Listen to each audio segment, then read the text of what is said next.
What is going on, everybody? It's the Frost, and we are for NXT review for last night's episode from November 6, 2019. This was the NXT show that we were wondering and we were going to be watching. But what was Raw and SmackDown going to do to retaliate on NXT for attacking both shows, invading both shows, and firing the first two shots? Turns out, SmackDown does absolutely nothing. Raw sends the OC. Now, the reason that the biggest reason SmackDown didn't send anybody is all their big names are over in the UK, as I believe SmackDown is going to be from Manchester or something this week. I'm not sure, but I'm pretty sure it's from Manchester. They're doing a UK tour. The OC was the best you could do, though. And I'm just going to be brutally honest here. Just getting this out of the way right now. I'm almost at the point where I don't care about this invasion angle anymore. I'll worry about TakeOver Wargames, which is going to be looking beautiful with 2 Wargames matches. And quite honestly, the entire Survivor Series build has all but died. You had 2 shots to build off the foundation that you did on SmackDown. That was a damn good show. You get to Monday Night Raw, you do almost nothing with it. You get to NXT, you do almost nothing with it. And now it's just, I'm starting to lose. I'm almost to the point where it's like I have no interest in Survivor Series for SmackDown versus Raw versus NXT. You have done almost anything that you can to make sure that this show this entire feud is dead. Obviously, they weren't planning to do anything with this, if anything at all, until they were done with their UK tours and they were back in the United States for the rest of the build. So, yeah, they fired the first shot for NXT, they fired the second shot on Monday Night Raw, and the OC are the only ones to make a statement and come out and attack the Undisputed Era. Tonight on this show, it was announced that Dakota Kai would take on Shayna Baszler. We do have the Women's Wargames match earlier in the day on the Bump. The the talk show that they have on YouTube, the WWE Network, Facebook, Twitter, wherever. Shayna Baszler named Bianca Belair and Io Shirai to her team, whereas Candice LeRae and Tegan Nox were put on Team Rhea Ripley's team. 1 team member each to go. We would find out who Team Rhea Ripley would have as their 4th member. It was either going to be, we didn't know who it was going to be going into the show, but by the end of the show we knew. And with the way that turned out, I think I know who's going to be Shayna Baszler's number 4 coming into Wargames. It was confirmed by Tommaso Ciampa on this night that the Wargames match for the men will be the Undisputed Era versus Matt Riddle, Keith Lee, Tommaso Ciampa, and a 4th member to be named most likely next week, because you want to go to the Go Home show. Because the women next week's match is going to have the stipulation of you're going to have Io Shirai versus the 4th team member, which we'll get to later, of Team Rhea Ripley. The winner of that match, it's a ladder match for some reason, the winner of that match is going to have advantage for their team. So, since that's happening for the women next week, I figure they're going to have the men's the week after. So they want to have that 4th member for Team Ciampa to be named as we go. So when we get to the Go Home show, we would have that big match to see who's going to be with it man advantage going into the Wargames match. Now, this show also had Damian Priest versus Pete Dunne. That's how we opened the show with. That was the first match of the night. And then the main event, which we'll get to in a second. But the show actually started off with Mauro Ranallo talking about how the OC were the response for Raw and SmackDown. So it's like, no, that's not SmackDown's response. SmackDown had 0 response. So basically, SmackDown got beat down, got their asses kicked, were stomped all over by NXT, and they do nothing. They don't send anybody. They don't send the Roman Reigns. They don't send Xavier Woods and Big E and Kofi Kingston. They don't send Bayley or Sasha Banks. They don't do anything.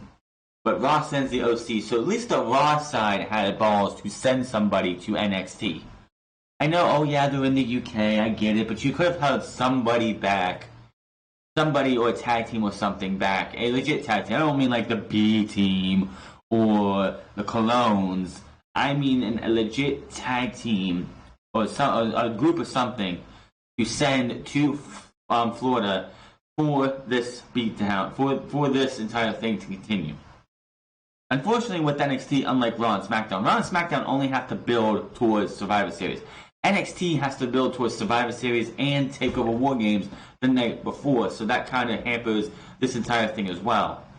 But quite honestly, after what happened on Friday, which I was like, man, I can't wait for Survivor Series. This looks like it's going to be fun. Let's see what happens on Raw and NXT this week. How is Raw going to be invaded? What's going to happen there? And then we'll see the receipt on NXT. And honestly, Raw was a big letdown, and NXT was a letdown.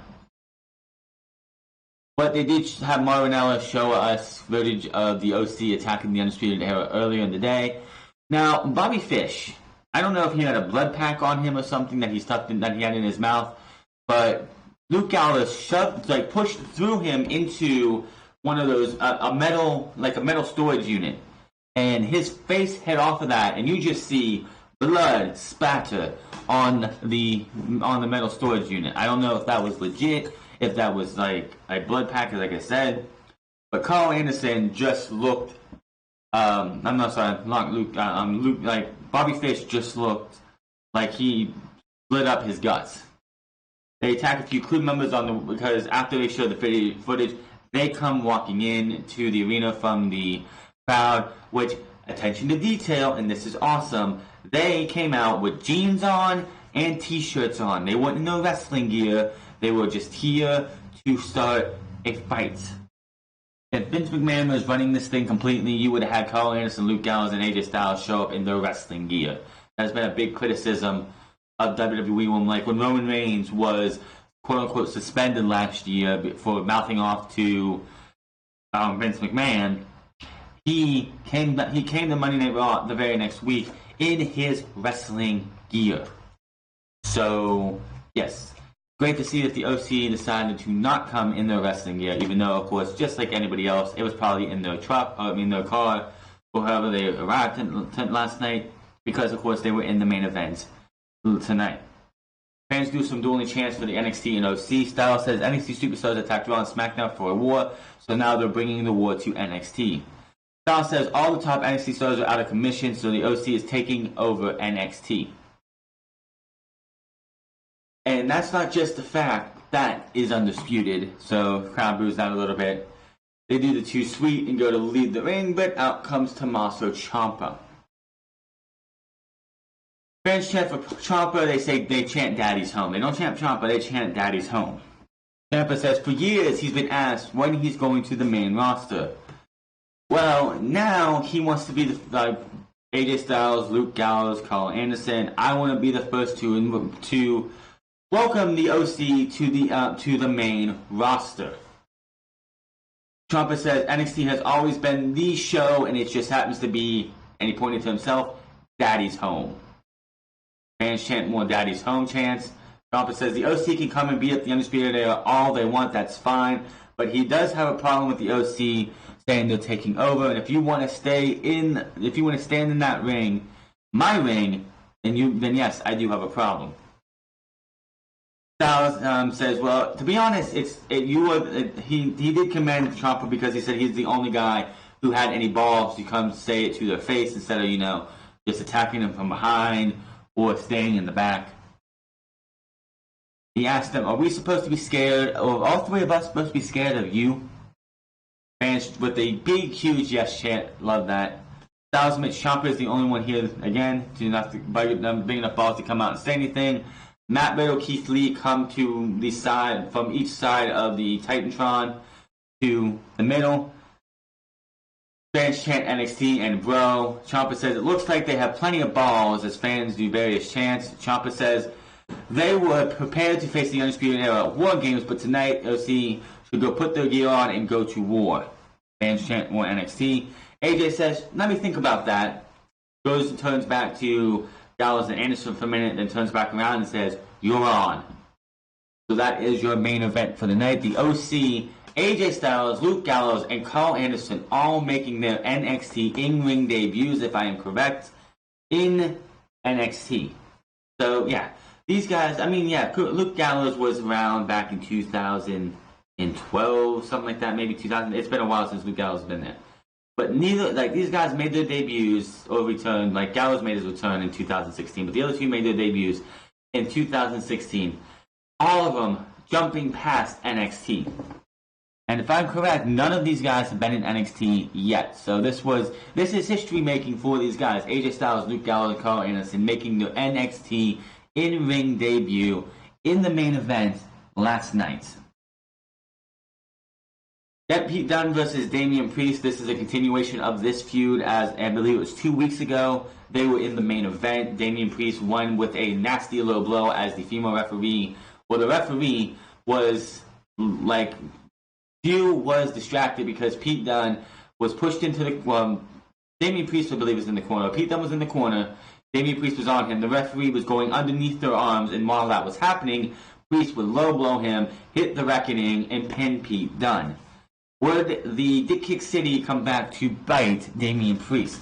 Also, I was expecting this match to have maybe a referee bump because it wasn't the female referee, it was one of the men's referees. And I figured we would have some kind of ref bump, and we would have Killian Dane make his presence known during this match to screw Pete Dunne out of this match. But no, that did not happen. Did we see Killian Dane on this night? Yes, we did, but we'll get to that in a minute. These guys just start sizing each other up. They go at it and tangle, both go for their finishers early. Dunne counts as the reckoning, and Priest counts as the better end. Couple more counters, quick back and forth, and they face off, and then boom, we go to a picture-in-picture commercial break. Yay, because that's what I want to see. You could have had your commercial before this match, but no, let's have this match go about 20 seconds, or maybe 50 seconds, and then boom, we're going to a commercial break. Matches, they're just going back and forth, beating the hell out of each other. Priest ends up turning it around on the outside as Pete Dunne had the advantage, driving Dunne's back into the edge of the apron. Dunne brings it back in and comes off the top rope, but Dunne hits.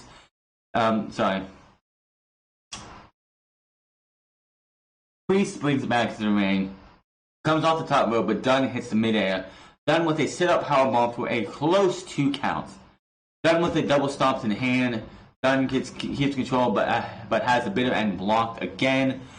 Priest with a bell clap and a kick to drop Dunne, sending him to the outside for a breather. Priest runs the ropes and flies over the top rope, taking Dunne back down. Morrow and the fans pop big as we go to commercial break. Back from break, and they trade big strikes, so just beating the hell out of each other. We had one picture-in-picture for the first commercial break, and then they didn't do picture-in-picture on the second one. But when we come back, they're just, their heads are down and, against each other, and they're just swinging away at each other.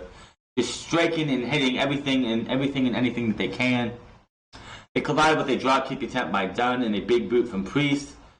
Both go down as fans chant NXT. Dunne blocks a kick and delivers a big headbutt.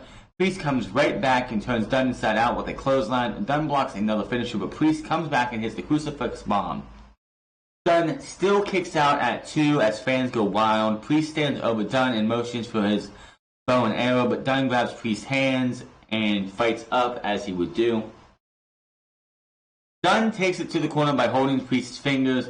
Priest backs into the referee and his back is turned. Dunne stops a low blow from happening as Damian Priest goes to kick him in the balls, and he's like, "Not this time, motherfucker," and kicks him in the balls himself. Then goes right into the arm, flips him right into an arm bar, snaps the fingers, brings his arm back, and Damian Priest taps out. This match and this rivalry is now 1-1. This was a awesome match.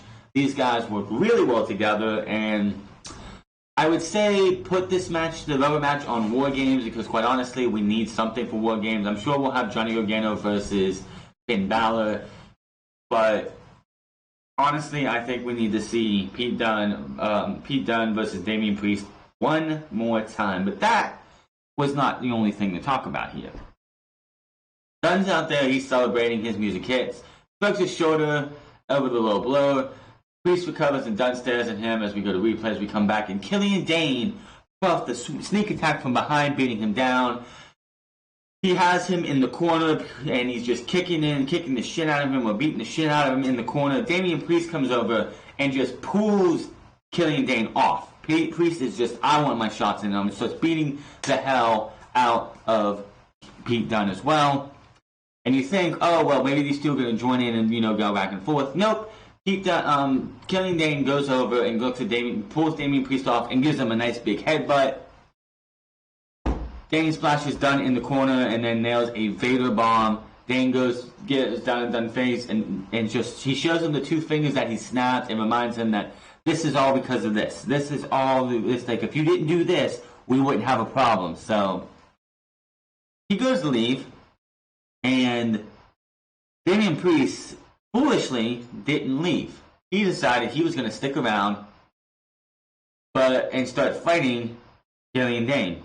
So Killian Dane fights him off, pushes him back into the ring steps, backs up a little bit. Priest is down there just trying to recover, and then he goes over and hits a cannonball, knocking him over. Dane stares down Dunn and Priest, talking trash while fans boo. So maybe the next match we will see is going to be at Wargames still, but it's going to be Killian Dane versus Damian Priest versus Pete Dunne triple threat match. Do I want to see that? Yeah, that'd be fun. But do I want to see what I would? I don't know. I would rather think that I would like to see Pete Dunne and Damian Priest end their feud before we got to the next one. But since they had Killian Dane come out there and Damian Priest not just be like, well, I have nothing with this and just walk off, he decided to get involved. He and Killian Dane got into a little bit of a brawl twice, so I can fully see them making this a match for NXT TakeOver Wargames, because quite honestly, the only matches we have for Wargames right now are the two Wargames matches. That's going to probably be maybe an hour and a half of a 2-hour pay-per-view, so I fully expect us to get Balor versus Johnny Gargano and Pete Dunne versus Damian Priest versus possibly Killian Dane as well. Maybe Lio Rush could defend the Cruiserweight Championship on that show, because all your champions are going to be inside these two cages. They talked about the bump earlier after that, where Captain Shayna Baszler picked Bianca Belair and Io Shirai, while Rhea Ripley picked Tegan Nox and Candice LeRae. We see Dakota Kai backstage. She's warming up, and she's got this intense look on her face because she wants to prove that she belongs on Team Rhea Ripley.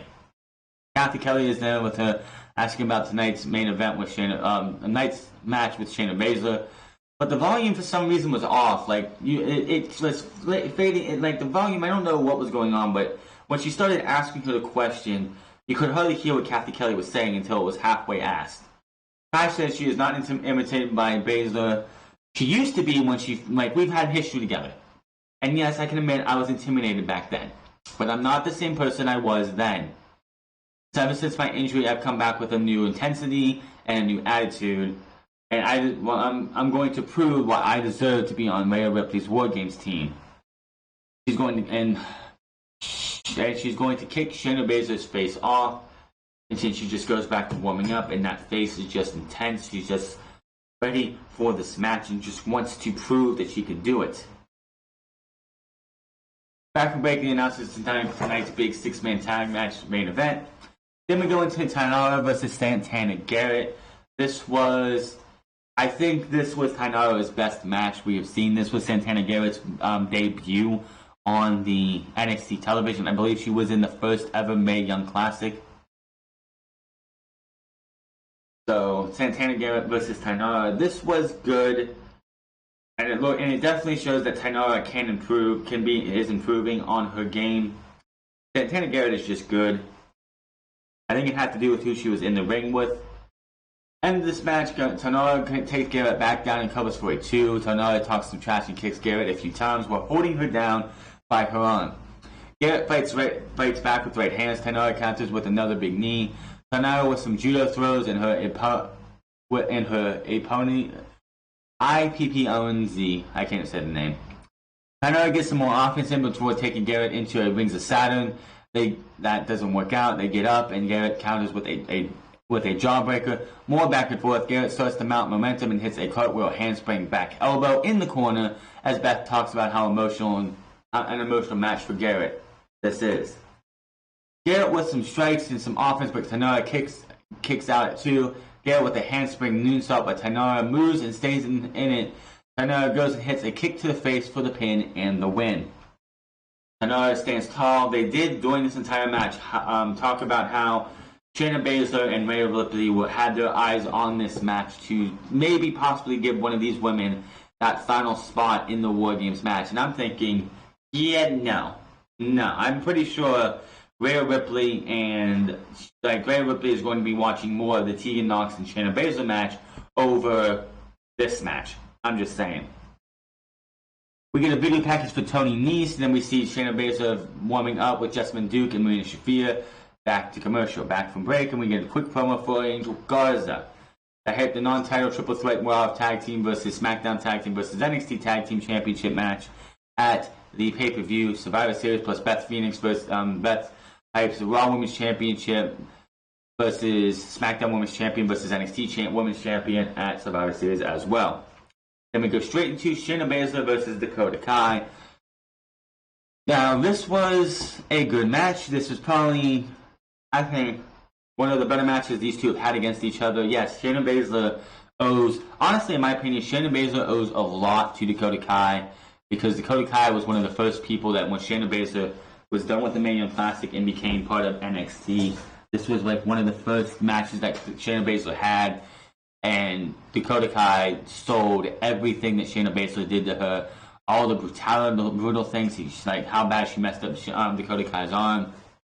Honestly, in my opinion, I don't think Shayna Baszler would be as... It just, like, she got over as the nasty and vile heel that she is because she did what she did to Dakota Kai and how she did it with, like, all the things that she did with Dakota Kai. So Shayna Baszler and Dakota Kai, they work just so well together.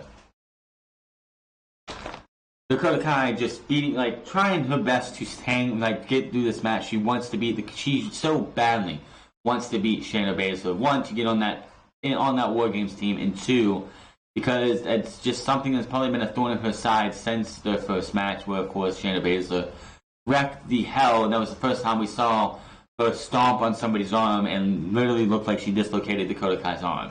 Or shoulder, I should say. Big gut-like suplex by Kai, kicks out. Fans doing dueling chants. They both get up and trade strikes in the middle of the ring. The strikes go on as they speed it up. Both are still standing. Kai with a headbutt. Kai runs into a big roundhouse kick. Kai comes back with a discus forearm, sending Baszler into the corner. Kai runs the ring, but Baszler kicks her in the head. Kai comes back and they both go down as the referee checks on them. Kai gets up first and delivers a series of kicks to the side of the face. Baszler blocks the GTK. I can't remember what the hell the actual name of that is. The go to kick, I guess. And hits a big step-up knee to the jaw. Kai still kicks out. Baszler gets into the curve through the clutch but Kai escapes it before it's locked in. Kai with some more kicks. Kai charges, and Baszler wraps her arm around Kai as Kai tries to go past her and drops her into the curve through the clutch. Fans are chanting tap now. They tangle on the mat, and Kai tries to break the hold, but Baszler keeps it locked, and they get the submission. After the match, Baszler stands tall. Duke and Shafir join her, and we go to replays. After the replays, the Horsewomen start beating the piss out of Dakota Kai. Rhea Ripley, Tegan Nox, and Candice LeRae run out to make the save. Bianca Belair and Io Shirai are out also. Mia Yim, they start fighting, and it's a overwhelming advantage for the heel team. Then Mia Yim runs out and grabs has a kendo stick and beats the hell out of everybody. It's real funny because Io Shirai and Bianca Belair were outside the ring beating on, I believe, Candice LeRae and Tegan Nox. So she beats them up with the kendo stick, goes to the ring, takes out Marina Shafir with the kendo stick. Then Jessamine Duke decides, I'm going to try and kick you while you're swinging a kendo stick, and takes a nice big hard shot to the ankle. That looked like that had to fucking hurt. She takes her out, and that sends the heels all running. Ripley, Ray, Knox joined Yim and Kai in the ring, as Mia Yim did help Dakota Kai get up as she was still getting brutalized by Shayna Baszler before she saved her. As Candice LeRae and Tegan Knox are checking on their friend, their best friend, Dakota Kai, Rhea Ripley and Mia Yim are having a little staring moment, and it looks like we know who the fourth member is going to be for Team Rhea Ripley.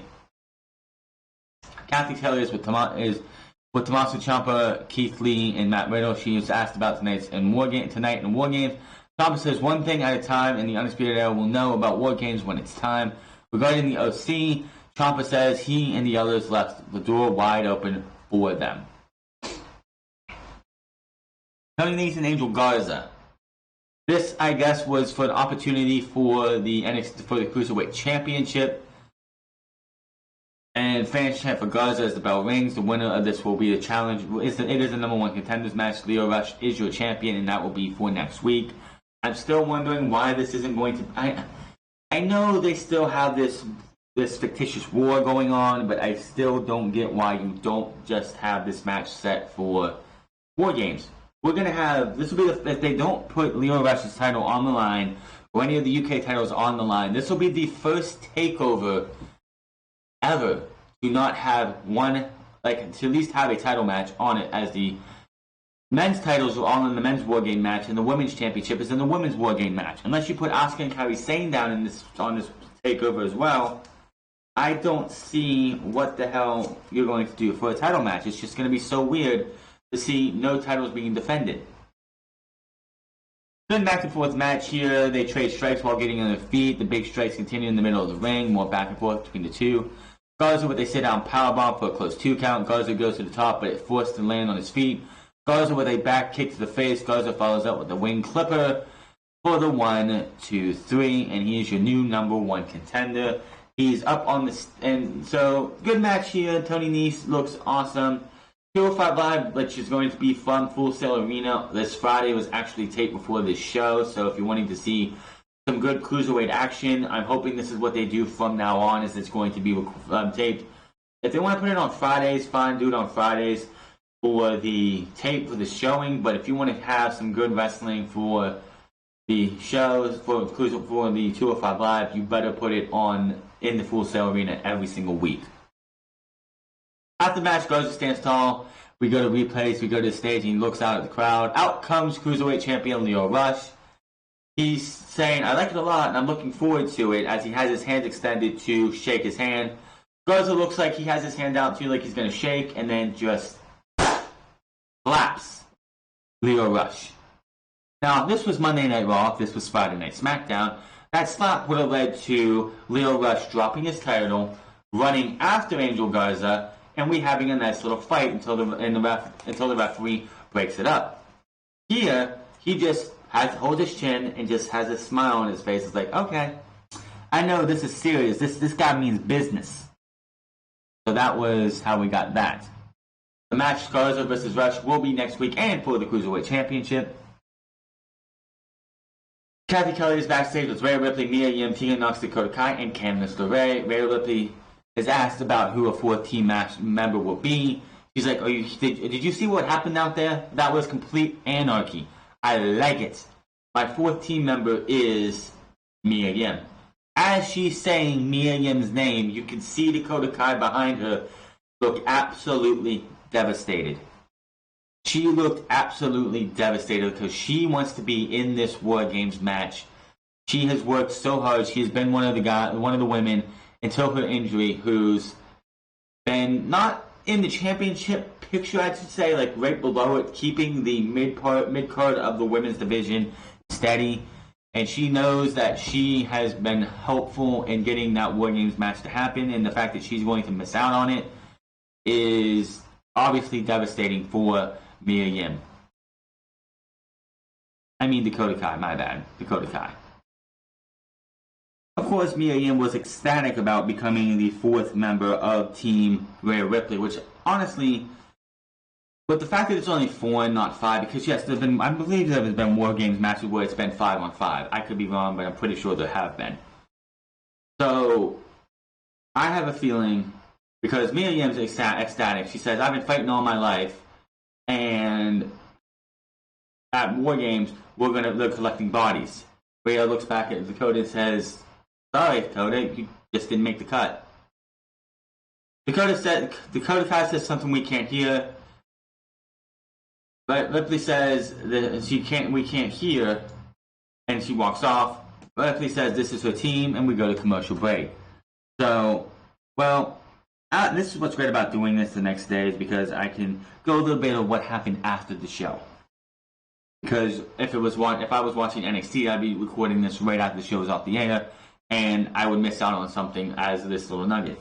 After the show goes off the air, somebody, like one of the goons who is asking questions, it wasn't Kathy Kelly, it wasn't Kayla Braxton, anyone like that, it was some guy, asked Dakota Kai about how she feels about being left off that team.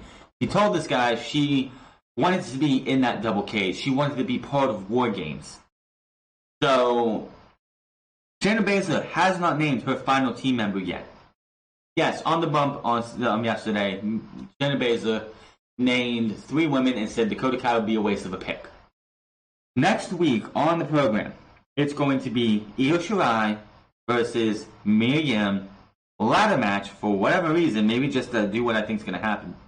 Ladder match, the winner gets advantage for their team going into Wargames. Now, my thought is this. Dakota Kai wanted to be in Wargames so badly. Wanted to be in that match more than probably half of the women in that match. She is so devastated. She is so jealous of a Mia Yim, who took her spot. Tegan Knox was already named member of the team last week after the show, but she feels slighted in the fact that Mia Yim took her spot. That should be her spot. So we're gonna get to this ladder match next week, and Mia Yim looks like she's so close to winning it. It looks like Io Shirai is out of it. She's not gonna get there. She's not gonna be able to do anything. All of a sudden, with the camera focused up on Mia Yim and getting this contract or whatever, the ladder just gets tipped over, and it's Dakota Kai. I feel Dakota Kai is going to screw Mia Yim, who took her spot out of this match next week, giving advantage to Shayna Baszler. That's going to impress Shayna Baszler, and Dakota Kai is going to be number 4 of Team Shayna. If it's not that, and it's one of the other horsewomen, I'm absolutely disappointed in that. Honestly, Marina Shafir, Jessamine Duke have no business being in this match whatsoever. So, in my opinion, I believe that Dakota Kai is going to turn the heelish a little bit. Not completely, just to get into that Wargames match. She wants to do anything she can. There's still a spot open on Team Shayna Baszler. Unless you already named it and I missed it somewhere. But Team Shayna Baszler still needs another member. And that member is going to be done next week when Io Shirai wins that ladder match because Dakota Kai screwed Mia Yim.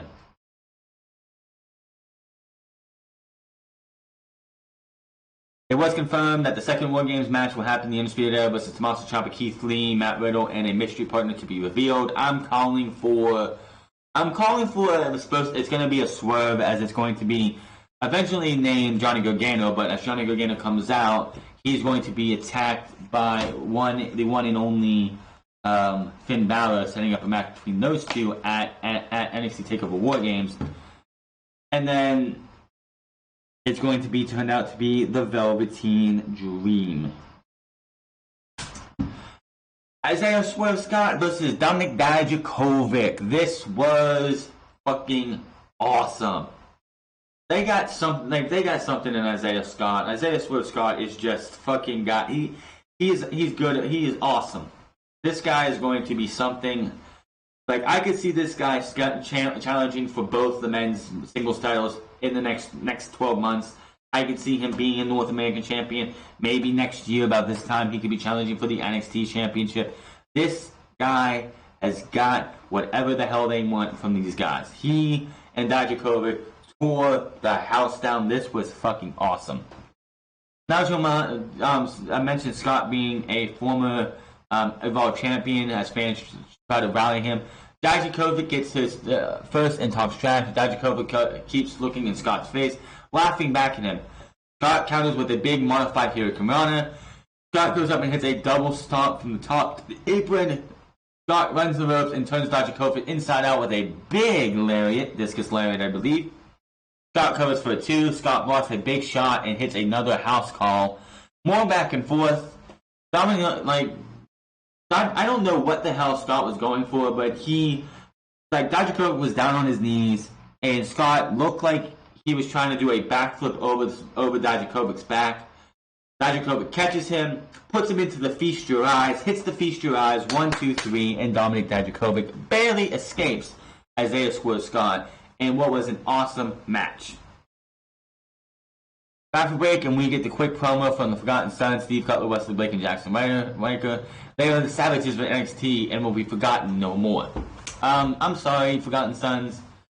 I was a fan of Gunner in Impact Wrestling when he was doing his whole shtick with James Storm and teaming with him and everything, and all the stuff he did there.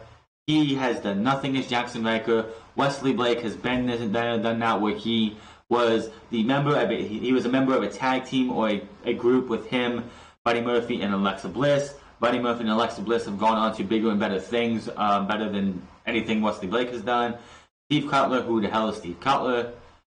And quite honestly, they have been forgotten again. It's funny when you have these guys who are supposed to be like the Forgotten Sons, which is a terrible goddamn name to go by, because just having the name Forgotten in your team name is absolutely stupid.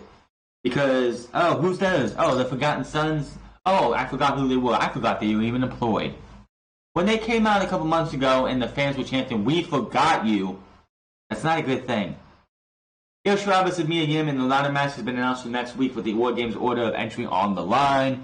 I'm calling Dakota Kai to get involved in that match to screw Mia Yim out of winning that, because she feels slighted. She was devastated. She feels like she should be the one representing the women's division in that Wargames match, not Mia Yim. So, is she going to attack Tegan Knox? No, that's her best friend. Is she going to attack Candice LeRae? No, that's one of her best friends as well. She is not, I don't know what her affiliation was with Mia Yim, but she's going to go out there and she's going to say, listen, you didn't want me on your team. I'm going to show you why you should have had me on your team, and I'm going to screw you out of this match, out of being the woman advantage going into Wargames. I fully expect the men's to have a match like that the week after. OC vs. Tommaso Ciampa, Matt Riddle, and Keith Lee. Well, this was interesting.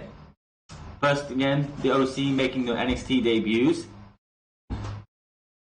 But I think it's the first time I've seen the United States Championship on NXT television since the post game show era and pre WWE Network era. I believe it was when Cesaro was NXT champion. I remember watching the episode after Cesaro lost the United States Championship to, I can't remember who it was, maybe The Miz. And he was still, when they did the taping, he was still U.S. champion when he came out. So they had this banner come across as like, this episode was taped before the date that he lost the championship. So something about when, like, it was just like, well, he lost the championship before this after this match was taped, so he's still United States champion here, but he's not United States champion anymore. Anyway, nice, great, good match here. Unfortunately, there was no ending to this match. It was fucking hilarious, though, how pretty much how this match came to an end. Let's see here. AJ runs over with a big DDT on Lee. Hold on, that's not where it's at. Is it? No.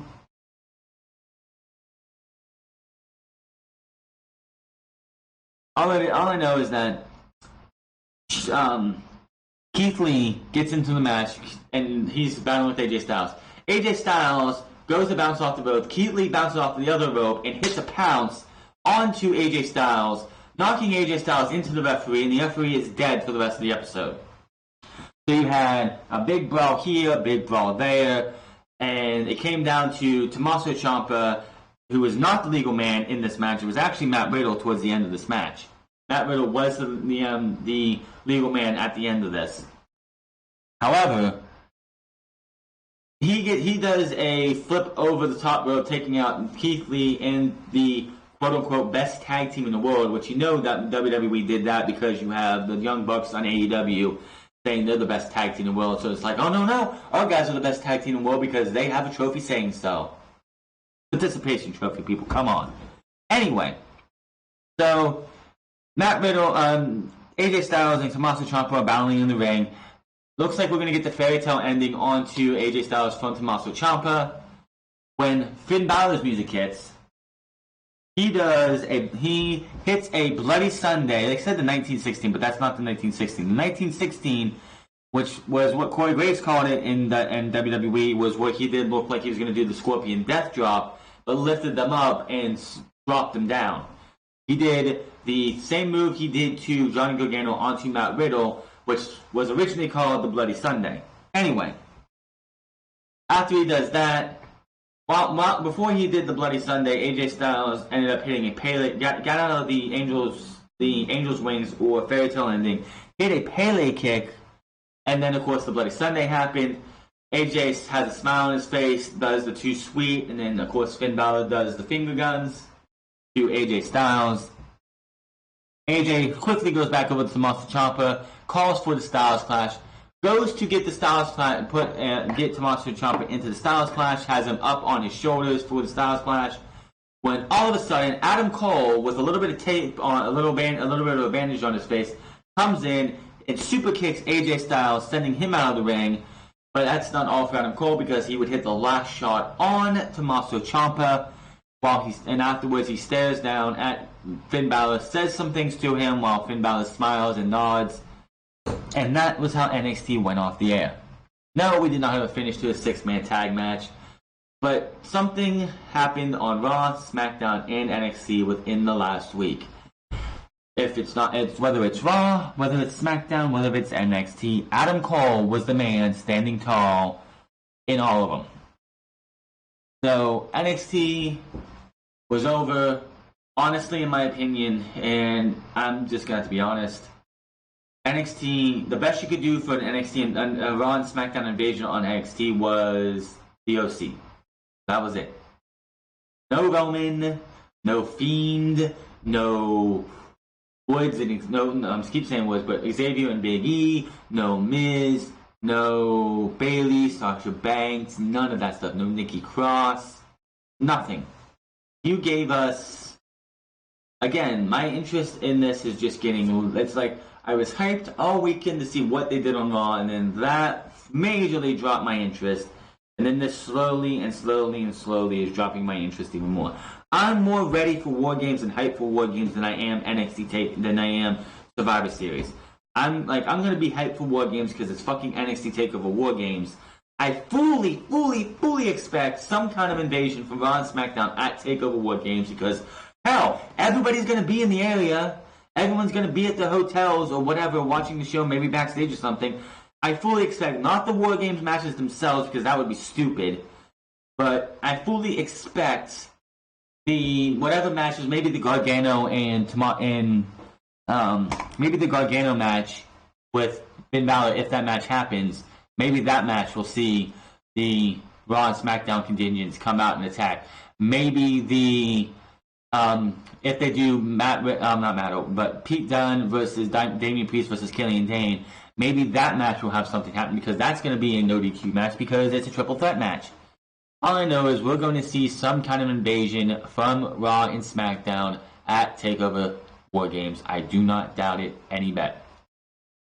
Did this do enough to hype you up for NXT TakeOver Wargames? Of course it did. The women's match is almost set. We have one more person there. You got hyped for the fact that we're going to have the Undisputed Era for the third year in a row in a tradition. This is a traditional War Games match, no 3v3v3, which again I hated that concept in the first one, but they did it anyway. And now you have this one, which both War Games matches are not completely set, as we don't know who's going to be in the Wargames match with Tommaso Ciampa, Keith Lee, and Matt Riddle. I'm calling the Velveteen Dream because he's the only one outside of Johnny Gargano who has his own problems, it looks like, with Finn Balor. I feel it's going to be the Velveteen Dream who wants to get another crack at Mr.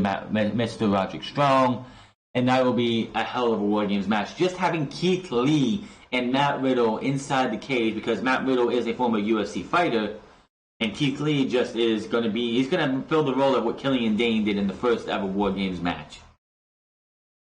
But that is your NXT review. Did it do enough to hype you for Survivor Series? Absolutely not. Absolutely not.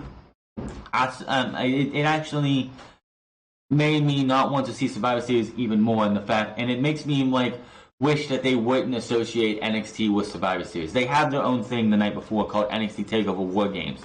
And the fact that Kyle O'Reilly, Bobby Fish are going to be in the War Games match on Saturday, and then have to be in a triple threat tag team match with the Revival and the Viking Raiders the next night is absolute fucking bullshit.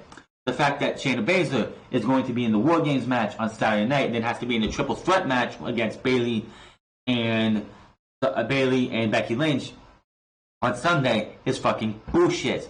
I don't want to see NXT be associated with Raw and SmackDown garbage. Let them do the War Games. If there wasn't a War Games, I wouldn't be as mad about it. I wouldn't be as bad about it. Defensive about it. But it's like we don't need to see War Games happen, and then the next night have these guys and these men and women who put their bodies through at least 30 minutes of brutality just be absolutely hurting and everything. So that is my NXT review for your November 6, 2019 episode. I will be back tomorrow for SmackDown Full Gear with predictions on Saturday, plus Full Gear review on Saturday night, and then of course Unscripted on Sunday. I got a lot to do this weekend, and it's going to be a lot of fun. Until then, my name is Franz. You hit that subscribe button, comment down below, like or dislike this video. Find me on Twitter at The Franz Club. Find me on twitch.tv/The Franz Club. Go over to my YouTube channel, The Franz Plays, as I'm going through I'm just going through Destiny 2's Warmind campaign, which was absolutely kind of disappointing with the fact of how short it was. But hey, I'm not the one to tell the developers how to do their job, but they need to. I wonder how Forsaken and Shadowkeep are going to be. I'll get to those eventually. But until then, my name is Franz, and I'll see you guys later.